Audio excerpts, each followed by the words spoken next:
ఈ రకంగా నేను ఇటువంటి వాడను అని పెట్టుకోకపోతే, నేను ఇటువాడిని, సంసారాన్ని, దుఃఖిని, జీవుణ్ణి, ఫలానా కులగోత్రాలతో కూడుకున్న వాడిని, దేహేంద్రియాలతో కూడుకున్న వాడిని ఈ రకంగా పెట్టుకోకపోతే విద్య అని అవిద్య అని వ్యవహారమే ఉండదు. శాస్త్రంలో విద్య అని అవిద్య అని వ్యవహారమే ఉండదు కదా. అందుచేతనే అధ్యాసయే ముఖ్యార్థమందు అవిద్య ఉన్నది. బయట వస్తువుల విషయాల గురించి అవిద్య కాని ఆత్మస్వరూపం గురించి, బయట వస్తువుల విషయం గురించి అవిద్య కానీ, ఆత్మస్వరూపం గురించి అవిద్య కానీ ప్రతి ఒక్కరికి సహజంగా స్వభావంగా ఉన్నది. అందులో ప్రయత్నంతో విద్యను సంపాదిస్తే ఈ అవిద్య తొలగిపోతుంది తప్ప విద్య చేతనే అవిద్య తొలగిపోతుంది. ఇంకా దేని చేత ఈ అవిద్య తొలగిపోదు. మంత్ర జపాల వల్ల, మడి ఆచారాల వల్ల, లేకపోతే కర్మల వల్ల దేని చేత ఈ అవిద్య తిరిగిపోదు. మరి వాటి వల్ల ఏం కలుగుతుంది? కర్మాణి చిత్తశుద్ధ్యర్థం. కర్మల వల్ల మనస్సు శుద్ధి అయి ఆ మనస్సు ఈ విద్యకి అర్హత కలిగే ఉంటుంది. అందువల్ల కర్మకాండకి జ్ఞానకాండకి లింకప్. అంతఃకరణ శుద్ధి కలిగితే కానీ జ్ఞానం కలగదు. కాబట్టి కర్మల వల్ల శుద్ధి చేసుకోవడానికి ప్రయత్నించి తద్వారా ఆత్మజ్ఞానానికి విద్యకి అర్హత వస్తుంది. కాబట్టి ఆ రకంగా ఉపయోగమే కానీ అవిద్యను తొలగించడానికి మాత్రము విద్య సంపాదిస్తేనే తొలగిపోతుంది. అందులో అగ్రహణము, విపరీత గ్రహణము, సంశయము అని మూడు అవిద్య అయ్యున్నా అధ్యాసయే ముఖ్యార్థమందు అవిద్య అనిపిస్తుంది. అందులో అవిద్య అన్నా అధ్యాస అన్నా ఒకటే అని ఇంతవరకు శంకరాచార్యుల వారు ఈ యొక్క భాష్యవాక్యం చేత ఈ రకంగా తెలియజేశారు అని అర్థం. ఆక్షేపం ఇది విషయమైంది. దాని గురించి పూర్వపక్షి ప్రశ్న వేస్తున్నాడు. పూర్వపక్షి ప్రశ్నలో గొప్ప మాధుర్యం ఉంటుంది. ఆ పూర్వపక్షి యొక్క ప్రశ్న గట్టిగా ఉంటే దానికి తగ్గట్టుగా భాష్యం కూడా పకడ్బందీగా వస్తుంది. పూర్వపక్షి ఎప్పుడు పేలవంగయుడు. పూర్వపక్షి బాగా విజ్ఞాని, షడ్దర్శనాలు చేసినవాడు, మూలా విద్య గురించి కూడా తెలిసినవాడు, షడ్దర్శనాలు బాగా తెలిసినవాడు. అలాంటి పూర్వపక్షి వేస్తున్నాడు ఏమని? అత్ర ఆహా ఏవం తరిహి జ్ఞాతు ధర్మ అవిద్య. అది హే సిద్ధాంతి, ఆ రకంగా అయితే అవిద్య జ్ఞాతు ధర్మ, జ్ఞాతు యొక్క ధర్మము కలదు కదా. అంటే అలా అయితే ఆ రకంగా అయితే అవిద్య జ్ఞాతువు అంటే తెలుసుకునేవాడికి ధర్మం అంటే స్వరూపం. ఆ రకంగా అయితే అవిద్య తెలుసుకునేవాడి యొక్క స్వరూపమే అయింది కదా. మీరు చెప్పినట్టుగా ఇంత విషయం కూడా తెలుసుకునేవాడి యొక్క స్వరూపమే అయింది కదా అవిద్య కూడా. అంటే అందులో అంత ఉన్న డెప్త్ ఏంటంటే ఇక్కడ అయితే ఈ స్వాభావికమైన అవిద్య ఏదైతే చెప్పారో అది బుద్ధికి ఉంటుందని ఎందుకు చెప్పాలి?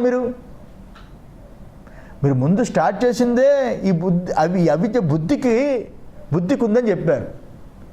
ఈ అవిద్య ఈ స్వాభావికమైన అవిద్య బుద్ధికే ఉంటుందని ఎందుకు చెప్పాలి? బుద్ధికే ఉంటుందని ఎందుకు చెప్పాలి?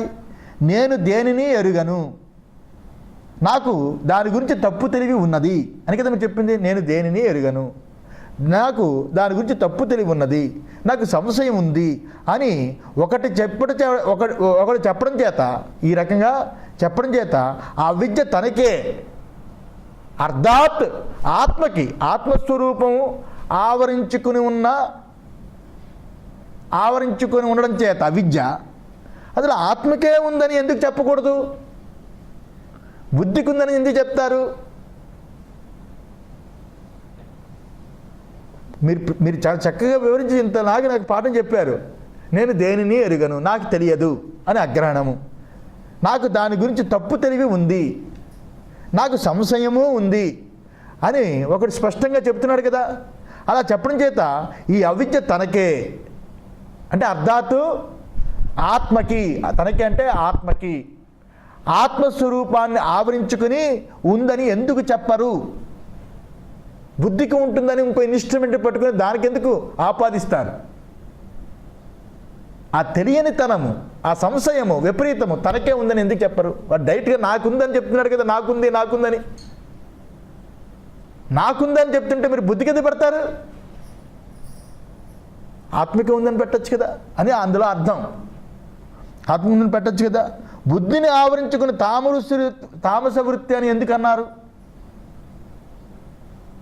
బుద్ధి కూడా అందులో భాగమే కదా. అలాగే విద్య కూడా ఆత్మకి కలిగి ఉంటే దాని ఫలం ఆయనకి కలుగుతుందని ఎందుకు చెప్పకూడదు? అలాగే విద్య కూడా ఆత్మకి కలిగి ఉంటే, ఆత్మవిద్య అంటాం కదా, విద్య అనేది ఆత్మకి కలిగి ఉంటే దాని ఫలం ఆయనకి కలుగుతుందని ఎందుకు చెప్పకూడదు? ఆయనకే కలుగుతుందని ఎందుకు చెప్పకూడదు? ఫలమేమో బుద్ధికా, జ్ఞానమేమో ఆత్మజ్ఞానమా? బుద్ధికి ఫలం వచ్చి కానీ జ్ఞాని అంటారా? జ్ఞాని అనేది బుద్ధిని అంటాం. తానైన ఆత్మకి, బ్రహ్మముకు జ్ఞాని కాదు, అజ్ఞాని కాదు. బుద్ధి ప్రత్యయంతో కూడుకున్న ఆ దేహేంద్రియాలతో కూడుకున్న వాడు జ్ఞాని అని, అజ్ఞాని అని అంటాం. ఆ భావం మాట. మీరేమో జ్ఞానమేమో ఆత్మ కంటగడతారు, ఫలమేమో బుద్ధి కంటగడతారా? ఇదా? ఇప్పుడు నాకు సరిగా తెలిసింది అనే కదా, నాకు సరిగా తెలిసింది అని కదా ఒకరు తన అనుభవం చెబుతున్నాడు. నాకు సరిగా తెలిసింది, సంశయం పోయింది, విపరీత జ్ఞానం లేదు, అగ్రహణం లేదు, సరిగా తెలిసింది, సరిగా అర్థమైంది అని తన అనుభవాన్ని చెప్తున్నాడు కదా.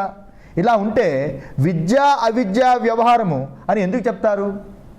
నాకు సరిగా తెలిసింది అన్నప్పుడు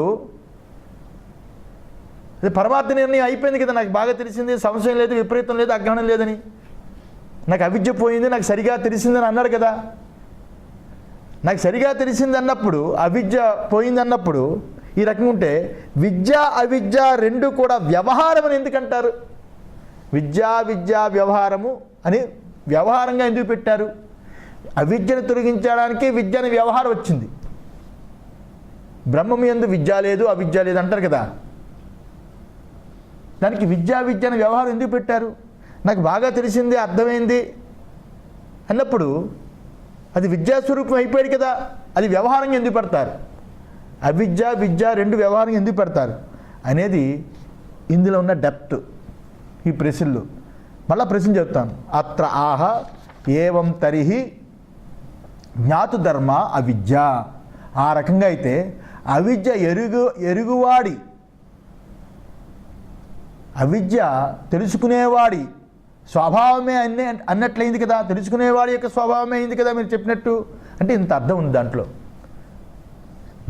ఇంత అర్థం ఉంది. ఇప్పుడు సిద్ధాంతి ఇక్కడ భాష్యకారులు ఇచ్చిన సమాధానం చాలా జాగ్రత్తగా గ్రహించాలి. చాలా డెప్త్ ప్రశ్న వేసాడు కదా. అంత డెప్త్ ప్రశ్నకి భాష్యకారులు అద్భుతమైన వ్యాఖ్యానం చేశారు. ఆయన శైలిలో ఇది మొదటి లోకానుభవ విషయాన్ని దృష్టాంతంగా చెప్పి, తర్వాత సాక్షి అనుభవ దృష్టితో ద్రాష్టాంతాన్ని చాలా చక్కగా అనుభవంలో చూపిస్తాడు. రెండు దృష్టితో చెప్తాడు. ముందు లోక దృష్టితో చెప్తాడు, తర్వాత సాక్షి దృష్టితో చెప్తాడు. అందులో ఈ యొక్క జవాబు చాలా జాగ్రత్తగా వినాలి. విద్య అవిద్య వ్యవహారము, అధ్యారోపం ఎలా అనే దానికి కూడా చక్కగా విడదీసి చూపిస్తాడు ఇందులో. చాలా బాగుంటుంది. ఓం సహనా భవతు సహనో భునక్తు సహ వీర్యం కరవావహి తేజస్వినావధీతమస్తు మా విద్విషావహి. ఓం శాంతి శాంతి శాంతి.